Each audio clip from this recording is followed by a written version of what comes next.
На 3 од 12 објекти со важечка лиценца за кабаре, ноќен клуб или дискотека, кои вчера биле проверени од Државниот пазарен инспекторат, ќе им биде одземена дозволата за вршење дејност, бидејќи не ги исполнувале минималните технички услови за работа. Како што информираше портпаролката на владата Марија Митева, според досега познатите информации во текот на вчерашните проверки биле потврдени сериозни прекршувања. Од вчера направената контрола на 12 објекти со активна важечка лиценца, до овој момент е утврдено дека 3 од нив не исполнуваат услови, односно минимум технички услови, а сепак имаат активна лиценца за вршење на дејност. За останатите 9 ви информирам дека се уште е во тек проверката на документацијата и во текот на денот ќе излеземе со дополнителни информации.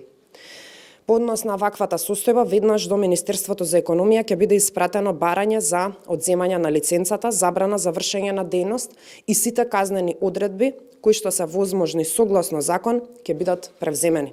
Во однос на тоа дали има доволно кадар за над 10 теренски тимови кои ќе вршат контрола, Митева рече дека во тимовите за проверка учествуваат и представници од МВР, Трудовиот инспекторат, УЈП, финансиска полиција, како и искусни градежни работници. Министерот за внатрешни работи Панче Тошковски пак денеска информираше и дека откриена е уште една фалсификат лиценца која била издадена во изминатиот период. Според првичните информации станува збор за објект во Скопје.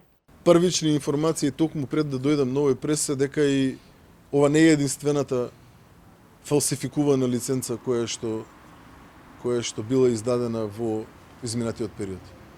Има најмалку уште една која што досега имаат откриена. Ова го добив само што пред да се симнам. Согласно првичните информации за Скопје. Дополнително од МВР денеска објавија дека во текот на најавените контроли во ноќните клубови и кабареа приведен бил сопственик на кабареот Куманово, кај кого биле најдени пиротехнички средства. Сопственикот на кабаретот Куманово е затекнат како од неговото паркирано возило пред кабарето изнесува противпожарни апарати и ги внесува во клубот.